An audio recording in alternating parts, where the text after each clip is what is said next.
Hey Trinity family, it's Mark here. Good morning. It's my privilege to share a devotion with you this morning.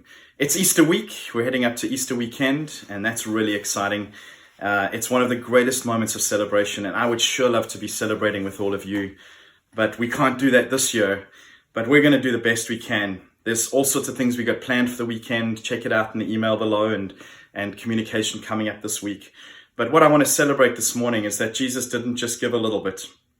He didn't just come and live his life with us here on earth, but he gave everything. He gave his life. There was nothing else more and greater that he could have given than his life. And so I want to challenge us this weekend in response to him giving his life. Could I challenge us, even though we can't be together, can we give radically generously of ourselves? And I'm going to tell you a little bit more about that this morning. But first, I want to draw us to two scriptures. Matthew chapter 25, verse 40.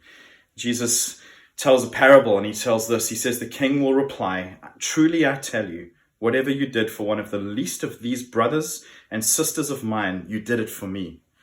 See, the truth of it is what Jesus is saying there is that when we serve what he calls the least of these, we're actually serving him. And we have many least of these in our city. We have people in desperate need. We have people living in tents and parks. And when we serve the least of these, we serve him. That's what he's saying.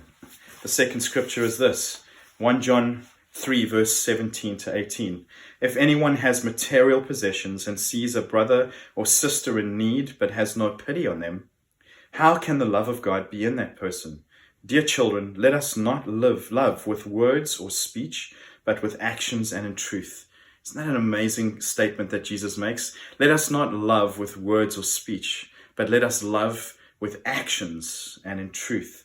I just think it would be so much easier, wouldn't it, if Jesus just distributed all the wealth across the earth evenly? Then there would be no squabbles. Everyone would have enough. But he didn't. And I think what he was really wanting to do in that is give us opportunity to be radically generous. He even says it's better to give than to receive. And so some of us may find ourselves in times even like this right now where we're actually in need. And then it's okay. Let others serve you. But if you're in a position where you're able to serve others and be able to give radically, generously, and I think if we were to look around us, I think most of us would be in a position to say we have something to give. And so I want to draw attention to three things this morning. Number one, we live in one awesome city, don't we? Number two, we have two open doors of opportunities to serve in our city. The first one is a group of VHA nurses which are serving tirelessly in Topaz Park downtown, coming alongside people homeless that are living in tents down there, and they are describing many needs down there. We get to partner with one of the nurses that we're personally connected with in providing all sorts of needs. You can check the email below for what those are.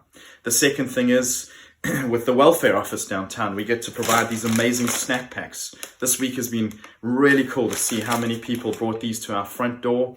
Anything you want to drop off, bring it to our front door. But these already have served a great purpose and a need in our city. Look below in the email to find out what goes into the snack packs. The third thing is there are three ways that you can get involved. Give to the needs that are happening in Topaz Park. Pack one of these snack packs. Get a few of these goodies next time you go to the grocery store. Or thirdly, if you can't get out, but you're able to give something, why don't you just hop online and give to our relief fund, and we'll be making sure that 100% of that goes to serving our city and our community. I'm going to sweeten the deal a little bit though, and I'm going to set a little challenge for us, Trinity. I know we can do this. Here it is. By next Wednesday, if we can raise $1,000 in cash, and if we can get at least 200 of these snack packs going, I've got a bit of a problem. You see this woolly mess up here that's all unkempt and this big beard going on here? My barber's closed and I can't get in to get her to give me a trim.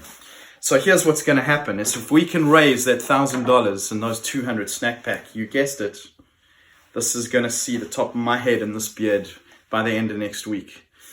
Come on, church, I know we can do this. Challenge accepted? Great. Have an awesome day. God bless you. Looking forward to a whole lot of fun with you all this weekend.